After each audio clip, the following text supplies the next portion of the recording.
Hi, Gary Zacharias here. This is video number 12 as we're working our way through English Essentials.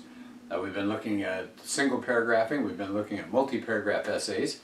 Then we moved to some grammar. And we talked about parts of speech. We took a look at the big three: sentence level errors, fragments and splices, and fused sentences.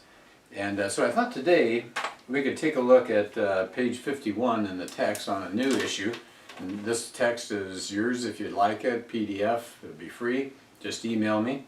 And we've been using this text as a way to kind of walk through some of the issues involved in English skills as you're writing. So on page 51, we're talking about transitions. So I always like to tell my class, imagine you're on a road and you're unfamiliar with it, and you're driving along and it's a beautiful day, and you're whipping around a slight curve, and all of a sudden there's a school there, and you don't have time to slow down, and you get a ticket because you're going too fast through a school zone. Wouldn't you have wanted to see a sign back there as you're starting that curve that said "school ahead, reduce speed"?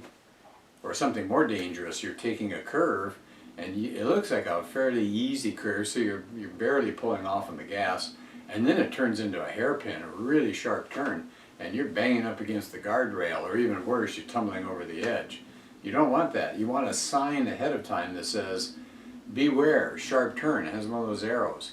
Or a warning that you're coming to a hospital, or a warning that there's a blind intersection coming. Well, all of these signs, all these road signs that say, anticipate what's coming up. Is it good or is it bad? Those kinds of things you need in English as well. When you're going from one idea to the next, when you're going from one paragraph to the next, you want some kind of indication. All readers do. They want to know what's coming up. And they want to connect what they just read with what's coming up. Are they going to continue with a similar idea? Are you going to present them with something completely opposite from what you just said? They need those kinds of clues. They need those road signs, if you want to think of it that way. And that's where transitions come in. Think about that word trans, meaning to go across, transition. You're transitioning between one idea, maybe it's a sentence that you're hooking up with another sentence, maybe it's a paragraph that you're hooking up with another paragraph, but you're providing a link, a device to tell people what idea one has to do with idea two. And those are transitions. They're fabulous. They do all sorts of wonderful things. So we're going to take a look at some examples of transitions in here. I gave you a list, and this is not all of them. This is just a list of some of the more common ones.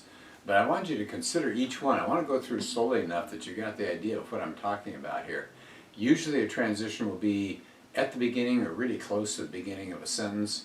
Why do you think that's more effective to put a transition there if you're talking about connecting sentences than to put your transition at the end of the sentence? Think about that for just a minute. You have idea one, period, then you have idea two, and you probably want your transition pretty early between those two rather than at the end of sentence two. Why? Okay, well, if you've thought about it, pretty obvious, I guess. If you put your transition at the end, you've already gone from idea one to idea two. It'd be like coming around that curve, and as you get next to the school and it's too late, then there's a sign that says "school ahead." That didn't help you. You would have wanted that note, that indication, that road sign right before you made that curve. Okay, so the same thing is going to be true with these transitions. Try to think of them as signs waving, flags waving before you get to your next idea. Same thing with paragraphs. If you're going from one paragraph to the next, put that transition in pretty early so people can see why idea one is hooked up with idea two. So here are some of the ways that you're going to indicate moving from one idea to the next. Time. Do you notice I've got a list there of time-oriented transitions? So if you're writing along and you say "then" in sentence number two, what are you saying? You're saying something occurred after what you just told them. So there's going to be a sequencing of time going along. And there are a lot of other words. Meanwhile. What does that mean? Meanwhile means same time. So something is going on simultaneously with something else. Then I've got another section here. If you're going to make a list, look at these transitions. Words like first, next, secondly, third, last. Do you notice what they're doing? They indicate, especially if you start your paper, you got this long essay coming up. If you start off and you say first, people just automatically know, oh, if it's a first, there's going to be a second, there's going to be a third, and they're going to start looking for those transitions so they can see where your ideas are grouped. By the way, this whole concept of grouping ideas and having some kind of flow for your paper, that it all seems locked into place, that's called coherence. So if you ever heard that term, coherence, a coherent paper is logically laid out step by step, and the way you're going to tell the logic is by using these transitions. Here's another category: direction or place or spatial references. So you say in the distance, you say close by, you say far away, you say above, you say below, you say to the right, to the left. Those are clues that will give people a good idea of where they are in some sort of spatial direction. Here's a fourth group: summarize. So you've made a point, you've made a point, you've made a point, and somewhere down the way, what you'd like to do is to stop and to kind of wrap up everything that you've said. So you might say something like this: in conclusion, finally, therefore, in fact, and so on. There are a lot of good words that let the reader know this is wrap-up time. This is trying to enclose everything you've been talking about.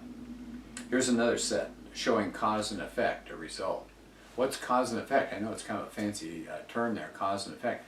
There's a cause that produces some kind of effect, kind of like tipping a domino over and it hits another domino, or throwing a rock into a pond and you get the ripples. So a lot of papers depend on cause and effect. So here's some examples.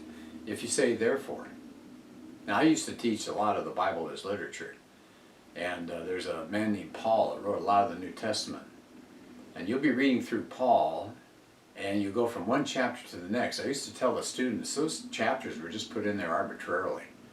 And so you'll be going along, all of a sudden one chapter of Paul's letter will start off, therefore.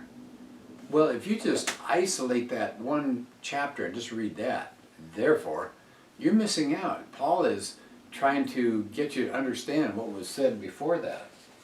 Okay, so you want to show cause and effect. If he says X, and then he says therefore, he says because of X. There's got to be a result. Right? So you do the same thing. So words like therefore, consequently, as a result, it's got the word result in there, cause and effect. So many of your paragraphs, much of your writing will show that. There are sets of words for adding. So I put also, besides, moreover, in addition, furthermore. It just means here's another point, here's another point. You're just throwing a bunch of points at people. How about comparisons? You got words like similarly or likewise. It says this is like this. Now you can contrast. I've got a list of contrast words. On the other hand, however, nevertheless, those are powerful, because what you want to do with those is let the reader know you're about to not contradict, but you're about to show the flip side of whatever it is you were talking about before.